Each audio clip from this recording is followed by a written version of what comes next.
So 'di ba nga ano, nauuso ngayon yung, pagbatikos sa scholarship. Eh, may Hmm. mga nagtatanong din ako, may mga nagtatanong din sa akin, ano daw yung opinion ko dito sa scholarship. Na gusto rong tanggalin sa mga state universities and colleges. Hmm. Gusto ko munang marinig nyo yung opinion ng mga taong nega. Tulad nito ni Bam Aquino, nag-post siya sa kanyang X account, Hmm. national examination para mag-qualify sa free tuition. Kalokohan daw! Okay! Sige! Bukod sa dagdag gastos din yung plano na yan, naniniwala tayo na lahat ng kabataan deserve ang libreng edukasyon. Hoy! Hoy, Bam Aquino! Wala sa Constitution yan! Oy, gago ka pala eh. Alam niyo mga kaibigan, itong si Jared, porket hindi pabor sa kanya, hindi niya kikilalanin. Mga kaibigan, don't forget, pinirmahan ng Tatay Digong nito noong pabor pa siya kay Duterte, yung Magna Carta for the Poor. Alam nyo ba yon? Google nyo, Magna Carta for the Poor. Pinirmahan ni Duterte yon kahit walang pondo. Hindi pinirmahan yon ni Noynoy Aquino kasi ang nakalagay dun sa Magna Carta for the Poor na yon, you will provide everything sa mahihirap, lalo na sa mga mahihirap, sa mga indigent. Housing, di ba? Education, food. You will provide. There is a Magna Carta for the Poor na pinirmahan lang for the sake of masabi lang ng mga tao na maganda yung ginawa ni Duterte. Di ba? Now mga kaibigan, itong free education mga kaibigan, free college education na to, it was actually signed nung papasok na itong si Duterte. Yan yung yan yung panahon na yan na nakikinabang na administrasyon ni Duterte na akala ng mga tao yung free college education law ay kay Duterte. Remember mga kaibigan na si Bongbong Marcos itself nakikibahagi na siya ay isa sa may akda niyang free college education na yan. Di ba? Dahil hindi na pabor sa kanila ngayon mga kaibigan, sasabihin nila na hindi na deserve ng mga Pilipino na may free college education. Kung ikaw ay malilimutan mo na ito'y ginamit nila sa propaganda nila. Sinabi nila na hindi daw si Bam Aquino ang author ng free college education law na to. Gago ka talaga, Jared. Baklang aliparot talaga to. Bobo talaga tong bibigandang Jared na to, di ba? Noong panahon ng kampanya, mga kaibigan, sinasabi nila na si Bongbong Marcos is one of the author nitong tawag niyan, yung free college education law. Ngayon, dahil repasuhin na, magkakaroon na ng entrance exam na ganyan, galit na sila kay Bam Aquino. Mga kaibigan, yung Bam Aquino na nag-frame nitong free college education na to, ang free college education ay para po sa lahat, walang mahirap, walang mayaman, lahat po ng kabataang Pilipino ay meron pong kalayaan, meron pong karapatan na magkaroon ng libreng edukasyon. Yan po ang purpose ng free college education law. Yan po. Ngayon, gusto na nila mga kaibigan na kailangan ipasa nyo na daw. Ibig sabihin, kung ikaw ay ultimong mahirap mga kaibigan, mawawala na ng chance. Kung halimbawa yung anak mo ay average learner, busy, nagtatrabaho, di ba? Mawawalan ka na ng chance na magkaroon ng free college education. Hindi mo na malilibre yung mga kurso sa state universities. Di ba? Hindi mo na malilibre yun. Ngayon, magbabayad ka na. Kasi kung hindi mo maipapasa, magbabayad ka na. So, anong mangyayari?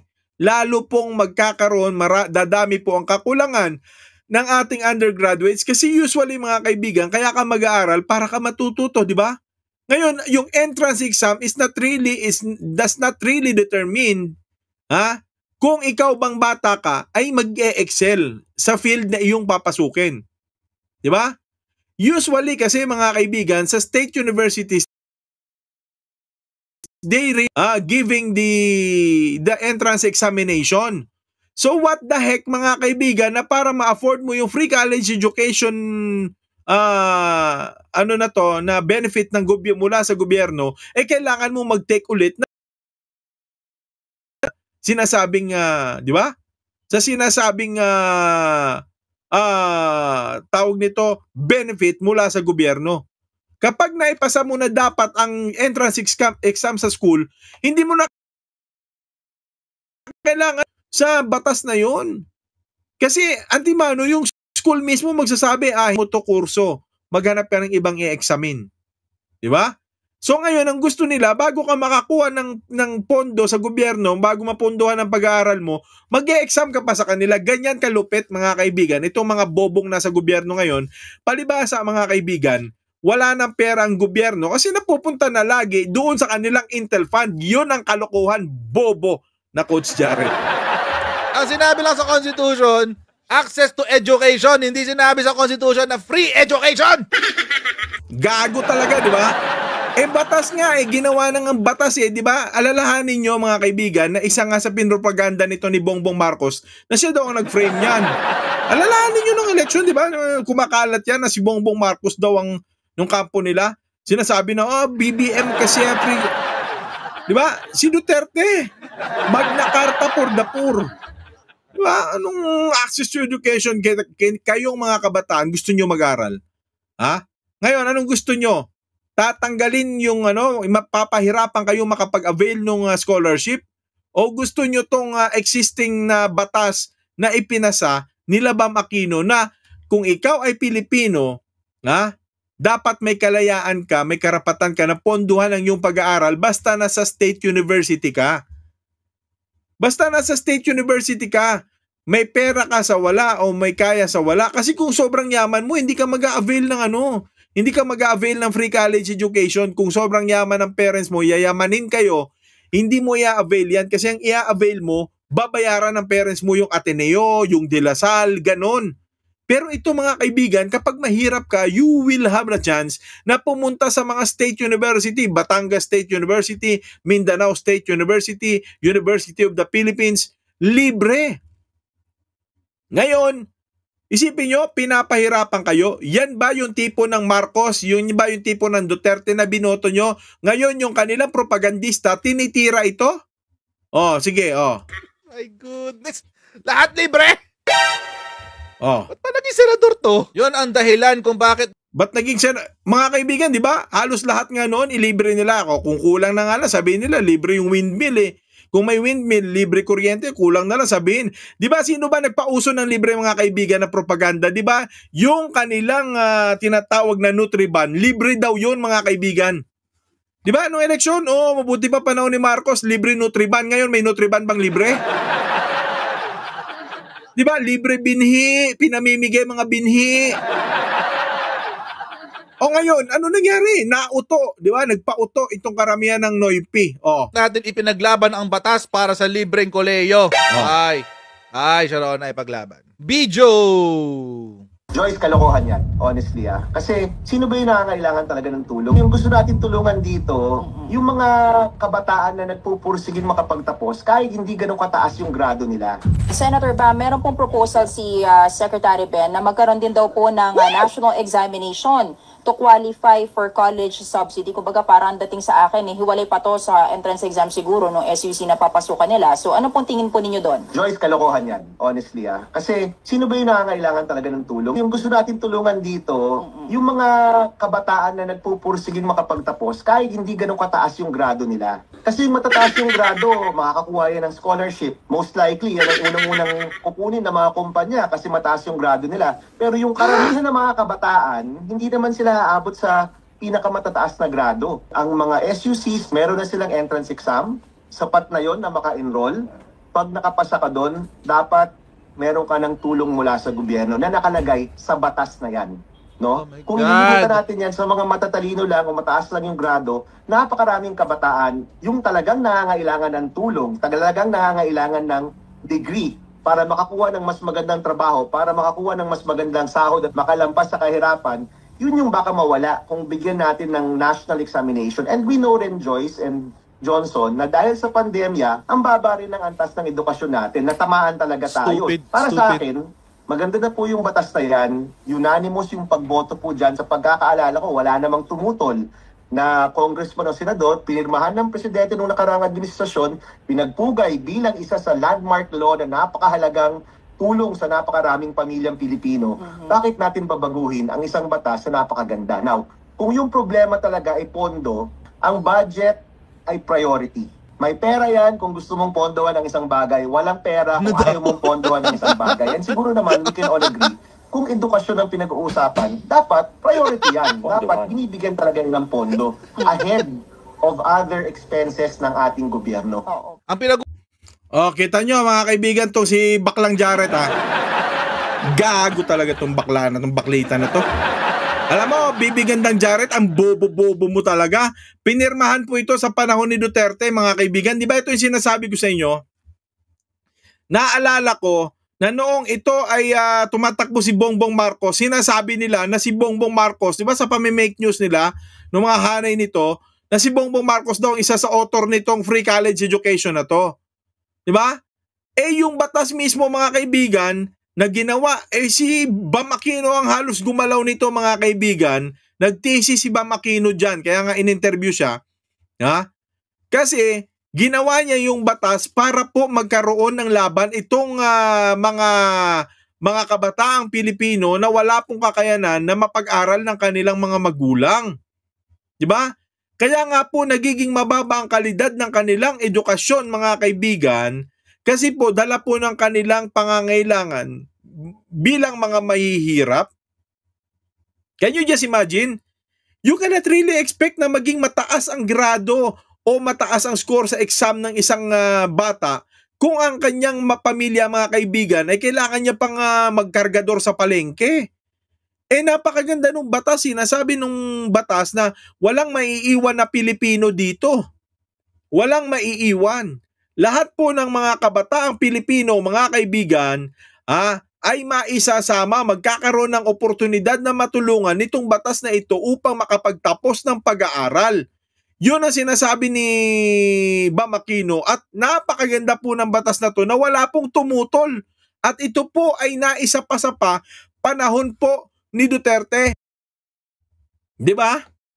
Panahon pa po ito ni Duterte mga kaibigan na ipasa. Nung panahon ni Duterte, ginawa ang batas panahon ni Aquino tapos nung papasok na si Duterte tsaka po ito na sa katuparan.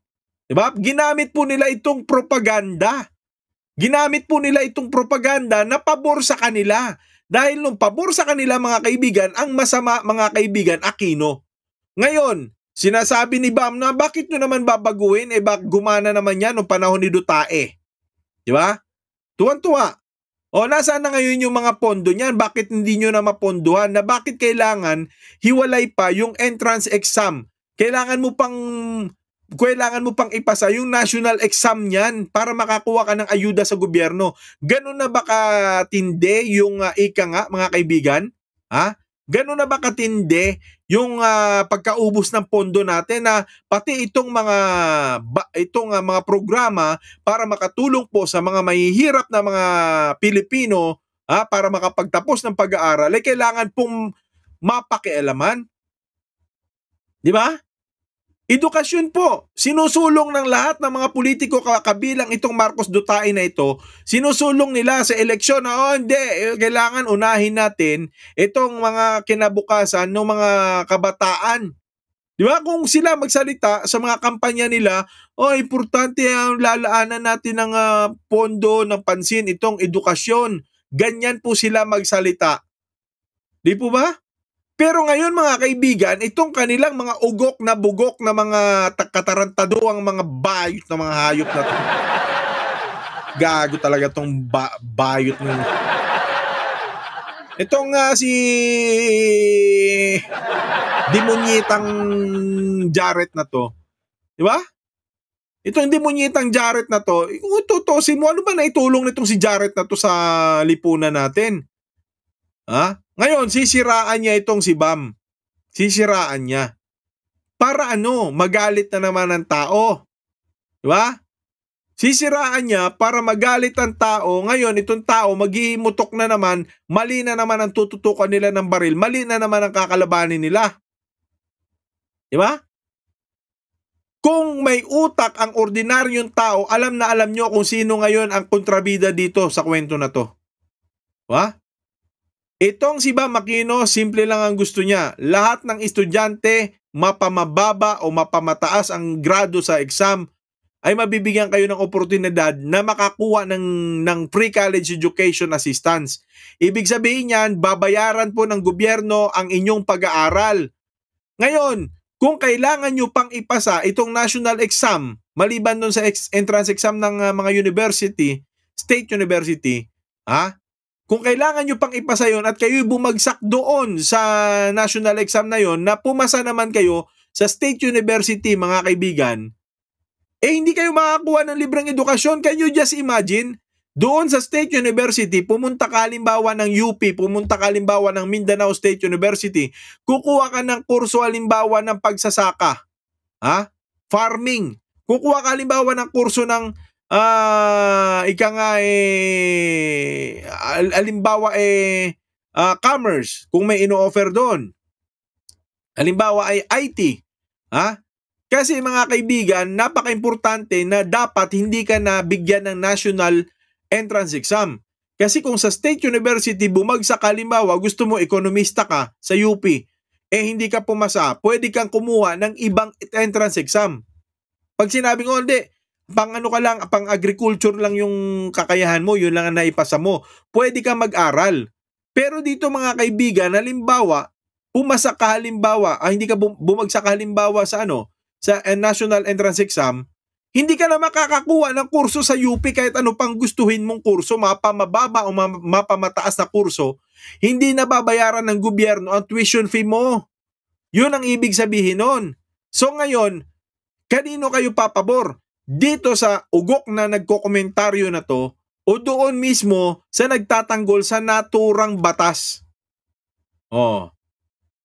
Kanino kayo maniniwala? Doon sa nagtatanggol sa naturang batas o dito sa mga vlogger-vloggera ng mga ugok? Kagaguhan, di ba? Ang ibig sabihin na nito mga kababayan, siguro pinapatrabaho ito ng amo niya sa kanya. Sirain mo si Bam. Di ba? Noong panahon ni Duterte na napirmahan to, bakit hindi pinirmahan ni Aquino yan? Pati yung Magna Carta for the Poor, ganyan sila, di ba? Pero ngayon mga kaibigan, kine-question bakit wala ng pondo? Di ba? Kung gano'n naman kada eleksyon ay priority nitong Marcos at Duterte, sasabihin, priority namin, pangarap nyo, pangarap ko. Kung priority nilang edukasyon, bakit nawawala ng pondo? Kasi kaya ka magpapa-entrance exam kasi ibig sabihin wala ng pera. Wala ka ng perang ipopondo dito sa naturang proyekto na ito o naturang batas na ito. Di ba? Hindi naman kailangan yun sa konstitusyonal libre. Ginagawa ang batas. Gago talaga tong Jar. Naglolo ito naglolo ito. Kaya nga ginawang batas yan gago ka ba? Ngayon mga kaibigan, mas ipagtatanggol ni Jared kung ang usapan dito ay intelligence fund ni Marcos at ni Duterte. Kung bibigyan nyo sila ng intelligence fund na hindi natin pwedeng magamit, sila lang ang makakagamit, syempre intelligence fund, at hindi natin pwedeng mas matanong kung kanino binigay, paano ginastos, syempre kanila lang yun intelligence fund yun Kanila lang yun. Kung yun ang issue dito mga kaibigan, itong si Jared na ito, hindi to kokontra. Pabor siya doon. Kung Marcos Duterte lang ang gagamit ng pera. Pero kung sasabihin natin gagamitin ng lahat ng batang Pilipino yung pondo, galit ito, gago ito Bobo ito tong lintik na Sorry. Di ba mga kaibigan? Well, anyway, kayo, ano masasabi nyo sa ugok na komentaryong yan? Just comment down below, di ba? At syempre, nagpapasalamat tayo sa pagla-like at pag-share ninyo nitong video at pagsa-subscribe na rin sa ating YouTube channel.